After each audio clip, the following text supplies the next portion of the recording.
Indonesia bukan negara satelit, bukan pion, dan jelas bukan halaman belakang kekuatan manapun. Namun justru karena itulah, setiap manuver Indonesia selalu memicu reaksi keras. Di saat banyak negara terjebak memilih tuan, Indonesia memilih bermain cerdas, bebas, dan aktif. Ini bukan slogan kosong, ini adalah senjata geopolitik. Dari Papua hingga Natuna Utara, kita melihat satu pola yang konsisten. Indonesia tidak pernah bergerak membabi buta. Kita memancing, membaca reaksi, lalu mengunci kepentingan nasional. Inilah seni bertahan negara besar di tengah dunia yang semakin brutal.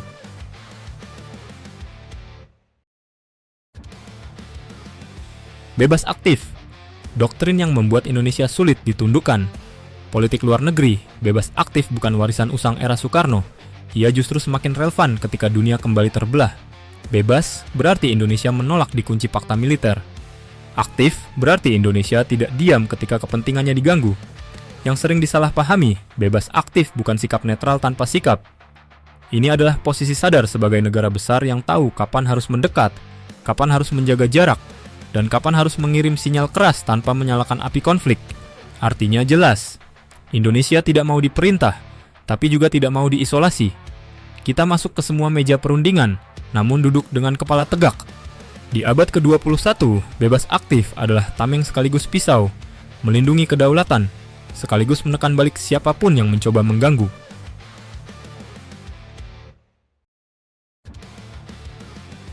Alutsista campur aduk? Tidak, ini desain strategis. Banyak yang mencibir, alutsista Indonesia terlalu beragam. Barat, timur, lokal, semua ada. Tapi justru disitulah kecerdasannya. Keragaman ini membuat TNI tidak terkunci pada satu ekosistem senjata. Tidak ada satu negara, satu industri, atau satu kekuatan politik yang bisa memegang kendali penuh atas kemampuan tempur Indonesia. Ketika satu negara menekan lewat embargo, Indonesia masih punya opsi. Ketika satu pemasok bermain politik, Indonesia bisa beralih tanpa lumpuh total. Ini bukan kebetulan, ini perhitungan dingin. TNI tidak dibangun untuk menyenangkan satu blok. TNI dibangun agar tidak bisa dimatikan dengan satu tombol politik. Tentu dengan alutsista gado-gado, kita memiliki tantangan yaitu interoperabilitas.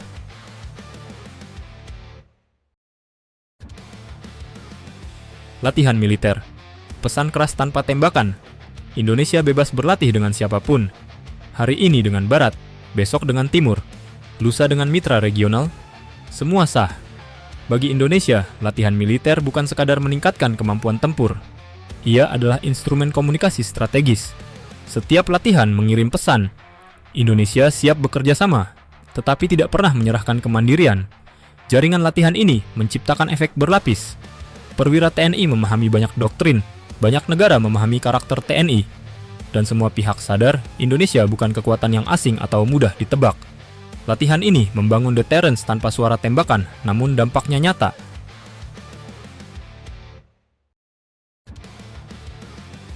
Papua. Ketika Indonesia memancing dengan senyap, Papua bukan sekadar isu keamanan, ia medan perang opini, HAM, dan infiltrasi senjata. Tekanan datang dari luar, bergerak halus namun konsisten. Indonesia membaca pola ini dengan jernih. Karena itu responsnya tidak emosional, tidak reaktif. Indonesia memilih jalur yang lebih tenang, namun mengganggu. Manuver geopolitik. Di titik inilah publik tentu masih ingat, ketika Rusia secara terbuka meminta izin untuk menggunakan wilayah Biak sebagai lokasi penempatan pembom strategis mereka. Permintaan itu sendiri bukan soal disetujui atau tidak, melainkan sinyal. Dengan satu manuver ini, Indonesia mengirim pesan bahwa Papua dan kawasan timur bukan ruang bebas tekanan. Papua tidak lagi dipandang sebagai isu lokal semata, melainkan bagian dari keseimbangan strategis Pasifik.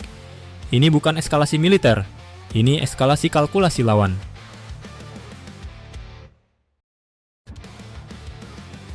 Australia bereaksi, umpan dimakan.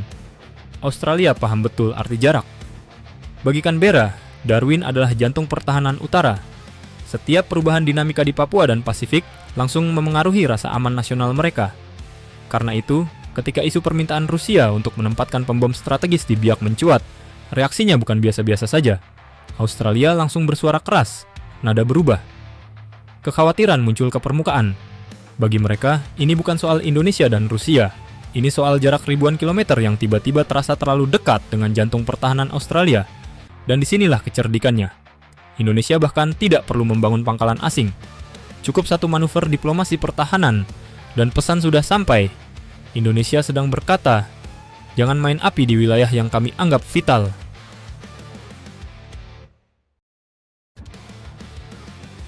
Natuna Utara. Saat Barat dipakai sebagai benteng. Berbeda dengan Papua, Natuna Utara menghadapi klaim sepihak yang terang-terangan. Di sini, Indonesia tidak bermain samar. Indonesia memperkuat Natuna dengan alutsista modern, patroli intensif, dan sistem pertahanan berstandar tinggi. Semua dilakukan terbuka, terukur, dan konsisten. Pesannya lugas, ini wilayah berdaulat, bukan ruang kompromi. Natuna bukan sekadar titik di peta, melainkan simbol kehadiran negara. Langkah ini memaksa lawan mengubah kalkulasi. Natuna bukan wilayah abu-abu, ia adalah garis merah.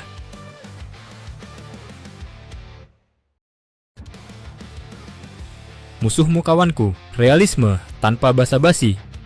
Dalam dunia nyata, tidak ada persahabatan abadi. Yang ada hanyalah kepentingan. Indonesia tidak melihat dunia dengan kacamata emosional. Ketika satu pihak menekan, Indonesia membuka kanal ke pihak lain. Bukan untuk tunduk, tetapi untuk menyeimbangkan. Inilah realisme strategis. Indonesia tidak ingin menjadi alat siapapun, namun juga tidak ragu memanfaatkan dinamika global untuk melindungi kepentingannya sendiri. Strategi ini membuat Indonesia mahal untuk diganggu dan sulit dipaksa.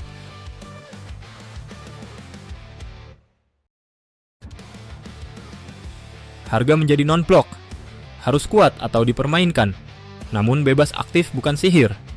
Tanpa kekuatan militer yang nyata dan industri pertahanan yang tumbuh, politik ini akan runtuh. Non-blok tanpa kekuatan hanya akan menjadi objek tekanan. Karena itu, modernisasi TNI, penguasaan teknologi, dan kemandirian industri pertahanan adalah syarat mutlak. Bebas aktif hanya bekerja jika dunia percaya bahwa Indonesia mampu menjaga dirinya sendiri. Tanpa itu, strategi ini akan kehilangan makna dan daya gentarnya. Bukan untuk gaya, tapi untuk bertahan. Indonesia tidak sedang pamer manuver. Indonesia sedang bertahan di dunia yang makin kasar. Selama semua langkah ini diarahkan untuk menjaga kedaulatan dan kepentingan nasional, maka politik bebas aktif bukan hanya relevan, ia mutlak diperlukan. Karena pada akhirnya, semua strategi ini bukan untuk menyenangkan Barat atau Timur. Ini tentang satu hal, Indonesia tidak boleh dikendalikan siapapun.